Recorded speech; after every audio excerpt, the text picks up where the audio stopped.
नई बहू ने बनाया छोले पूरी का नाश्ता।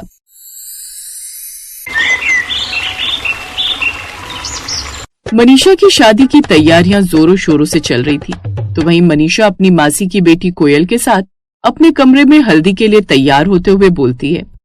कोयल, मैं इतनी खुश हूं ना कि क्या बताऊं। एक तो मेरी शादी मेरे प्यार रवि से हो रही है और मैं इकलौती बहू होंगी। अपने ससुराल में सारे ठाट बाट मेरे ही होंगे।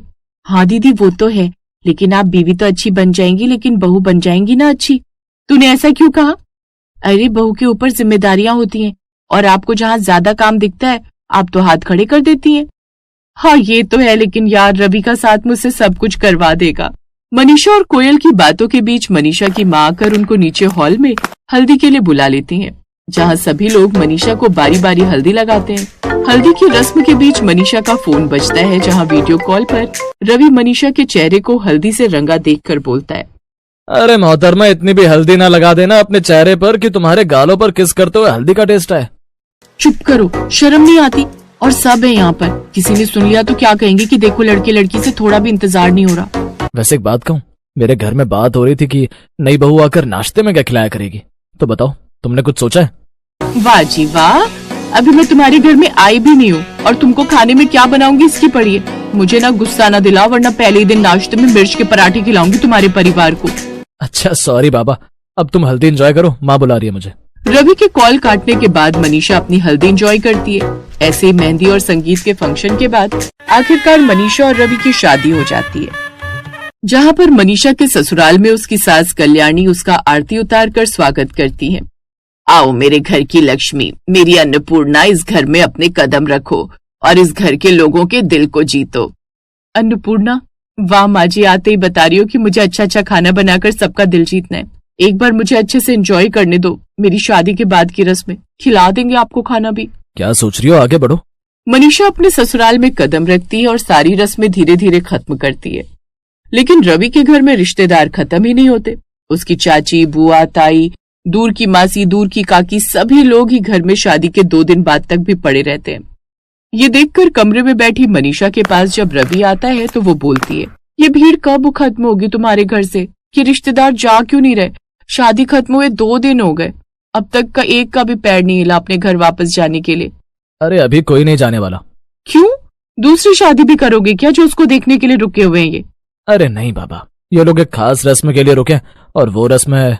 रवि आगे बोलता उससे पहले ही कल्याणी कमरे में आती है और मनीषा को बोलती है, बेटा तुझे इस घर में आए हुए 2 दिन हो गए हैं, लेकिन बेटा ये मेहमानों से भरा घर ना मुझे खाली चाहिए। है ना माँ जी, आपको भी सफोकेशन हो रही है ना? मैंने भी यही कहा रवि को, लेकिन ये कहते एक रस्म बची हुई है। सही कहा इसने, वो रस्म है कि सभी बहू के हाथ के बने नाश्ते को करके ही घर से जाएंगे। क्या नाश्ता? अरे माँ जी, वो तो मीठा बनाने की रस्म होती है ना, नाश्ता बनाने की थोड़ी। बेटा वो टीवी में होती है, आजकल लोग खाना वाना खाकर जाना चाहते हैं, लेकिन मैंने इनको नाश्ते में मना लिया। कहीं रात का खाना होता ना तो तेरी बैंड बच जाती। और हमारे घर में रस्म है कि बहू ही बनाती है खाना, इसीलिए माफ करना, हम तुम्हारी चाहकर भी मदद नहीं कर पाएंगे, वरना गांव से आई नानी दादी माँ को और मुझे सुना सुनाकर पागल कर देंगे। पर कुछ नहीं बहू, देख अगर तू आज नाश्ता बना देगी तो ये लोग दोपहर तक चले जाएंगे, वरना जब तक इनको तेरे हाथों का नाश्ता नहीं मिलेगा तब तक ये यहीं रहेंगे, और इससे खर्चा तो बढ़ेगा ही, हमारी तुम्हारी प्राइवेसी भी खराब होगी। कल्याणी तो इतना बोलकर चली जाती है, लेकिन बेचारी मनीषा के चेहरे पर 12 बज जाते हैं। अब वो घूंघट में रसोई में आती है और वहां आकर अपना घूंघट हटाकर गुस्से में बोलती है, बताओ लोग नई बहू को सर आंखों पर बिठा कर रखते हैं और यहाँ मुझे किचन में बिठा दिया लाकर। सही कहा था कोयल ने, अच्छी बहू बनना शायद मेरे बस की बात नहीं, क्योंकि मेरा मन तो कर रहा है कि भाग जाऊं यहाँ से। मनीषा बेचारी सोच में पड़ी होती है कि इतने लोगों के लिए ऐसा क्या बनाए जो आसान भी हो और वो अकेले बना सके। इतने में उसकी बहन कोयल का कॉल आता है। कोयल कैसी है तू? यार मैं नहीं बन सकती ये बहू, तूने सही कहा था, देखना मुझे किचन में फेंक दिया 2 दिन के अंदर। अरे मेरी छुई मुई दीदी, देखो मैंने कहा था कि शादी एक ड्रीम जरूर होता है, लेकिन इसकी रियलिटी शादी के बाद पता लगती है। यार मुझे सभी रिश्तेदारों के लिए नाश्ता बनाना है, इतने सारे लोग हैं, आज तो लगता है मैं नाश्ता भी इनको डिनर के टाइम पर करवाऊंगी। इतना सारा खाना जल्दी तो नहीं बनेगा मुझसे। अरे पागल दीदी, तो इतना सारा बनाना क्यों है? कुछ ऐसा बना जो टेस्टी भी होगा और जल्दी भी बनेगा। जल्दी क्या बनेगा यार, भंडारा थोड़ी है छोले पूरी का। एग्जैक्टली, छोले पूरी। इतने लोगों के लिए यही नाश्ता परफेक्ट है, ज्यादा सोचने की मेहनत भी नहीं और जल्दी भी बन जाएगा। कोयल की बात में दम था। मनीषा जल्दी से उसका कॉल काटती है और लग जाती है नाश्ते की तैयारियों में। एक तरफ वो 2 कुकर में छोले चढ़ाती है और दूसरी तरफ उनके पकने तक बहुत सारा पूरी का आटा गूंथ लेती है। तो वहीं रसोई में ताका झाकी कर रहे कल्याणी और उसके रिश्तेदारों में उसकी दूर की एक बुआ सास रसोई में काम करती हुई मनीषा को देखकर कल्याणी से बोलती है, अरे कल्याणी, तेरी बहू आखिर क्या बनाने वाली है नाश्ते में? देख, मानते हैं हम नाश्ते के लिए रुके हैं, लेकिन कहीं तेरी मॉडर्न बहू ने आजकल की लड़कियों की तरह नाश्ते में सलाद बनाकर दे दिया और कहा कि हम नाश्ते में यही खाते हैं, तो हमें क्या करना है, खाना है या नहीं? अरे बुआ जी, वैसे मुझे भी नहीं पता कि वो क्या बनाने वाली है, लेकिन सलाद तो नहीं होगा। देखो ना, कुकर में कुछ चढ़ाया है, सलाद को पकाना थोड़ी होता है। औरतों के झुंड में घुसा हुआ रवि भी उस बीच अपनी राय देते हुए बोलता है, वैसे आजकल बॉईल करके भी सलाद खाया जाता है, क्या पता वही हो, लेकिन जो भी हो आप लोग प्लीज मेरी बीवी को कुछ सुनाना नहीं, बेचारी पहली बार इतने सारे लोगों का खाना बना रही है। हाँ हाँ, जोरू के गुलाम, वो घास भी खिलाएगी ना तो वो शेफ हरपाल की तरह कहेंगे, जुबान की हो गई बल्ले बल्ले, ठीक है। कुछ ही देर में वो इतना सारा छोला पूरी का नाश्ता बना लेती है और सभी को खाने की टेबल पर आने को कहती है। घर में इतने रिश्तेदार थे कि एक टेबल पर कोई नहीं आ पाता, इसलिए रवि जुगाड़ करता है और हॉल में चटाई बिछा देता है, जिसके बाद सभी नीचे बैठते हैं। हमें लगा कि कोई घास फूस वाला खाना होगा। खैर, अब ये छोली पूरी का नाश्ता तो तूने बना दिया, लेकिन अब खाकर देखते हैं कैसा बना है।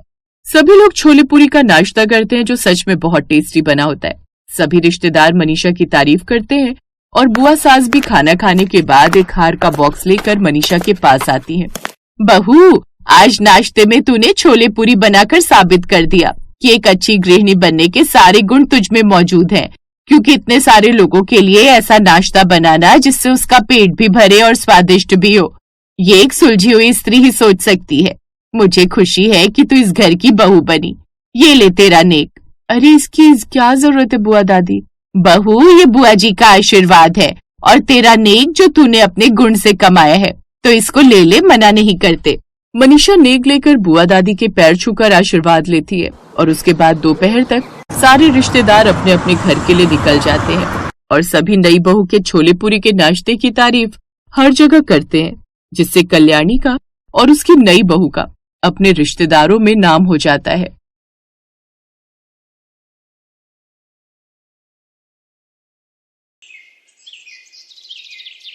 प्राग और श्वेता की नई नई शादी हुई थी। नई नई शादी के बाद ही वो दोनों घूमने के लिए कुल्लू मनाली चले गए। नहीं नहीं प्राग, ये बर्फ के गोले मेरे ऊपर मत फेंको। अरे नहीं करो यार। मैं अभी तुम्हें बताता हूँ। प्राग श्वेता पर बर्फ के गोले फेंकते हुए मनाली की हंसी वादियों के मजे ले रहा था। फिर लगभग 1 हफ्ते की ट्रिप के बाद ही वो दोनों दिल्ली वापस लौट आए। कितना मजा आया ना प्राग मनाली में। मेरा तो मन ही नहीं कर रहा था इस गर्मी में वहाँ से आने को। ऐसा दिल कर रहा था अभी कुछ दिन और वहीं रुक जाऊं। डोंट वरी डार्लिंग, सर्दियों में फिर से मनाली का ट्रिप बना लेंगे। श्वेता तो वैसे चंडीगढ़ से थी, लेकिन उसकी मासी ने उसका रिश्ता दिल्ली में रहने वाले प्राग से करवाया था और अब वो शादी कर अपने दिल्ली वाले ससुराल आ गई थी। श्वेता ने सुना तो था कि दिल्ली वालों को खाने पीने का बड़ा शौक है, लेकिन वो ये बात जानती नहीं थी कि उसके ससुराल वाले तो खाने पीने के कुछ ज्यादा ही शौकीन है, जबकि श्वेता को भी अलग अलग तरह का खाना बनाने का बड़ा शौक था। लेकिन अब रसोई की कमान नई बहू के हाथ में आ गई और अब वो हुआ जिसकी किसी ने उम्मीद भी नहीं की थी। ये लीजिए माँ जी, खाइए। क्या बनाया है बहू? माँ जी, शाही पनीर और बाटी। क्या भाभी, लेकिन शाही पनीर के साथ बाटी कौन खाता है? मुझे तो सोचकर ही चक्कर आ रहे हैं।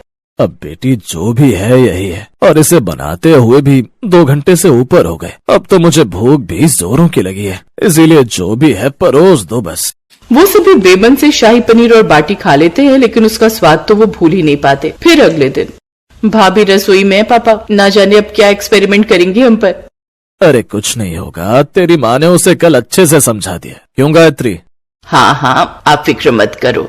वैसे आज भाभी सुबह से यूट्यूब पर कोई नई रेसिपी देख रही थी, ना जाने आज क्या बनाने वाली है। कुछ देर बाद श्वेता बाहर आती है। आज आपको कुछ स्पेशल खाना मिलने वाला है और आज आप खाएंगे ना तो उंगलियां चाटते ही रह जाएंगे। अरे वाह वाह, फिर तो जल्दी परोसो, मुझसे तो वेट ही नहीं हो रहा। तो ये रहा आपका सरप्राइज। आज मैंने आप सबके लिए बनाया है आलू पनीर की सब्जी और बर्गर। क्या क्या क्या कहा बहू, फिर से कहना। माँ जी, लगता है ठीक से सुनाई नहीं दिया, यह एक्साइटमेंट में कुछ ज्यादा ही हो गई। मैंने आप सबके लिए बनाया है आलू पनीर की सब्जी के साथ बर्गर। क्या ये क्या बात हुई भैया? यार क्या है ये सब? ये क्या एंटीक पीस उठाकर लाए हो आप? ए चुप कर, वो तेरी भाभी है और अब इसने इतने प्यार से बनाया तो खा लेना चुपचाप। एक बात बताओ, तुम्हारे दिमाग में ये सब आइडिया आते कहाँ से हैं? वो सब छोड़ो और ये बताओ, ये सब एक्सपेरिमेंट कभी अपने मायके में भी किए थे या हम लोगों को ही चुना है आपने इसके लिए?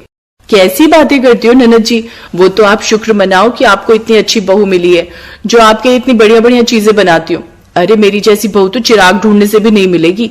बिल्कुल सही कहा बहू तूने, ऐसी बहू तो चिराग ढूंढने से भी नहीं मिलेगी। खैर तू ये बता कि ये तेरे इस आलू पनीर की सब्जी के साथ बर्गर कौन खाता है? एक बात बता बहू, तेरी रिश्तेदारी में कोई म्यूजियम में काम करता है क्या? आप ऐसा क्यों पूछ रही हैं माँ जी? क्योंकि ऐसा खाना आज तक किसी ने नहीं बनाया होगा और तुझे तो म्यूजियम में रख देना चाहिए। माँ जी मेरे घर वाले तो अगर मैं दही के साथ भी रोटी परोसूं तो खुश होकर खा लेते थे, लेकिन आप लोगों के लिए तो ये भी कम है। पता है सारा दिन लग जाता है मुझे ये तरह तरह की रेसिपी छांटने में। अब जल्दी से खा लीजिए, कहीं ऐसा ना हो कि ठंडा हो जाए तो और भी नहीं चबाया जाएगा। गायत्री को बिल्कुल समझ नहीं आ रहा था कि ये हो क्या रहा है। आखिर वो जिस बहू को सर्वगुण संपन्न समझकर लाई थी, उसे तो ठीक से ये भी नहीं पता कि किसके साथ कौन सा कॉम्बिनेशन का खाना बनता है। फिर अगले दिन, बहू तू ऐसा कर, रसोई का काम छोड़, तू बाहर साफ सफाई और कपड़ों का काम देख ले, रसोई में खुद ही बना लिया करूंगी। ठीक है माँ जी, जैसा आपको ठीक लगे। अब गायत्री रसोई की कमान फिर से अपने हाथों में ले लेती है और तरह तरह का खाना बनाने लगती है। लेकिन तीनों समय गर्मी में रसोई में खाना बनाने से अब गायत्री की तबीयत खराब हो जाती है। माँ तुम्हें डॉक्टर ने काम करने के लिए मना किया है ना, अब तुम आराम करा करो। वो बिल्कुल ठीक कह रहा है गायत्री, अब तो ये चूल्हा चौका छोड़ दो। लेकिन नहीं, अगर वो छोड़ दिया तो खाना मिलना मुश्किल हो जाएगा। फिर तुम्हारी बीवी के हाथों से बना फिर से वही सब ऊट पटांग खाना खाना पड़ेगा। ये तो सोचकर भी मुझे डर लग रहा है। पापा, जब तक माँ रसोई का कार्यभार छोड़ेगी नहीं तब तक वो कैसे सीख पाएंगी? अब वो इस बारे में श्वेता से बात करते हैं। अरे आप लोग चिंता मत करो, मैं हूं ना। माँ जी की तबीयत खराब है तो क्या हुआ, मैं उनके साथ साथ आप सब लोगों का भी ध्यान रखूंगी और आप सबको बढ़िया बढ़िया खाना बनाकर खिलाऊंगी। हे प्रभु, बस अब रक्षा करना। ऐसे ही शाम के समय सभी लोग खाने के लिए टेबल पर बैठ जाते हैं। क्या बनाया आज तुमने? अरे आप बाउल्स के ढक्कन हटाइए तो सही, आप न देखकर खुश हो जाएंगे। जैसे ही वो बर्तन का ढक्कन खोलते तो हैरान रह जाते हैं। अरे ये बनाया क्या है? मैंने बनाए हैं आज मूंग दाल के पकौड़े और रोटी। वाह वाह वाह वाह, क्या बात है। धन्य है आप भाभी, सच में धन्य है। ऐसा अजूबा तो मैंने आज तक कहीं नहीं देखा और ना ही सुना। वाह वाह वाह वाह, लगता है ननद जी की ये फेवरेट डिश है। कुछ ज्यादा ही एक्साइटेड हो गई है इसे लेकर। देखा आपने प्राग जी, ननद जी मेरी कितनी तारीफ कर रही है। I am so excited. अरे बेवकूफ, वो तुम्हें ताना दे रही है, कुछ तो रहम करो हम पर। तू अपनी छोड़, मुझ पर तो थोड़ा रहम कर। मुझ बुढ़िया को ये सब खिलाएगी ना तो मैं कभी ठीक नहीं हो पाऊंगी। ऐसा कर, तू मेरे लिए खिचड़ी बना दे, लेकिन बस खिचड़ी बना देना, उसमें कुछ और मत डालना। बहू तू ना ये सब कॉम्बिनेशन खिलाकर ना हमारी जान ही मत ले लेना। क्या बाबूजी आप भी? ऐसे ही कुछ दिन बीत गए। फिर एक रोज, भाभी अभी मैं कॉलेज से आ रही थी ना तो मैंने रास्ते में ये पैम्पलेट देखा तो मैं इसे अपने साथ ले आई। ऐसा क्या है इसमें? माँ, इसमें लिखा है कि हर शहर में कुकिंग कंपटीशन होने वाला है और जो भी कुछ यूनिक सा बनाएगा ना उसे पूरे 3 लाख का इनाम मिलेगा। और आप तो जानती हैं हमारी भाभी यूनिक खाना बनाने में बड़ी माहिर है। ऐसी ऐसी डिशेस खोज खोज कर बनाती है कि मजा ले किसी का बाप भी बना पाए। मुझे लगता है अपनी भाभी के हाथ का खाना खाकर ना तेरा दिमाग खराब हो गया। अगर तेरी भाभी कुकिंग कंपटीशन में गई ना तो वहाँ के जजेस उम्र भर होश में नहीं आएंगे। सभी ससुराल वाले जोर जोर से हंसने लगते हैं। अपना मजाक बनता देख श्वेता को बड़ा बुरा लगता है। वो उस पैम्पलेट को लेकर अपने कमरे में जाती है और अपना नाम वहाँ पर लिखवा देती है। फिर एक हफ्ते बाद, माँ ये श्वेता कहाँ है? कहीं नजर नहीं आ रही? यहाँ होगी तो नजर आएगी ना बेटा, वो यहाँ है ही नहीं। अचानक क्यों भाभी कहाँ चली गई? तभी ससुर जो टीवी देख रहे थे और अचानक टीवी पर श्वेता मलिक का नाम सुनाई दिया। सबने टीवी की ओर देखा तो अब हमारे सामने आ रही है दिल्ली के पंजाबी बाग में रहने वाली श्वेता मलिक। ये क्या मजाक है श्वेता? और यहाँ उसने तो मुझे भी नहीं बताया कि वो जा रही है। आज तो ये पूरे भारत के सामने हमारा मजाक बनाएगी। सबको पता चल जाएगा हमें क्या क्या अतरंगी चीजें खानी पड़ती हैं। तो श्वेता जी ने आज खाने में बनाया है छोले के पराठे, वो भी पुदीने की चटनी के साथ, जिसका स्वाद लाजवाब है। और ऐसी यूनिक छोले पराठे की रेसिपी हमने आज तक नहीं खाई। वाह वाह, मजा ही आ गया। इसीलिए कंपटीशन जीतती है मिसेस श्वेता मलिक। ये रहा आपका 3 लाख का इनाम। छोले के पराठे बनाकर 3 लाख कमा लिए। ये कमाल तो मेरी श्वेता ही कर सकती है। ये सुनकर घर वाले बड़े ही खुश होते हैं। वो सभी उस जगह पहुंच जाते हैं और श्वेता के हाथ के बने छोले के पराठे जैसे ही टेस्ट करते हैं वो हैरान रह जाते हैं। वाह मैडम, मुझे नहीं पता था कि मेरी बीवी इतनी अच्छी कुक है। मैंने कहा था ना, लोगों को हमेशा यूनिक खाना ही पसंद आता है। मैंने पूरे 2 दिन लगाए थे इस रेसिपी को सोचने में, तब मुझे समझ आया कि अगर मैं पराठे के अंदर छोले की स्टफिंग करूं तो सबको पसंद आएगा। तो भाभी अब जल्दी से घर चलिए और हमें भी अपने हाथों के छोले पराठे बनाकर खिलाइए। हाँ बहू, तूने तो कमाल कर दिया। अब श्वेता की वजह से मलिक परिवार का नाम पूरे शहर में मशहूर हो गया था। बड़े बड़े होटल और रेस्टोरेंट्स उससे वो रेसिपी जानने लगे और उसके बदले में उसे और भी पैसे देने लगे और हर जगह छोले के पराठे बनाने वाली बहू के नाम से मशहूर हो गई।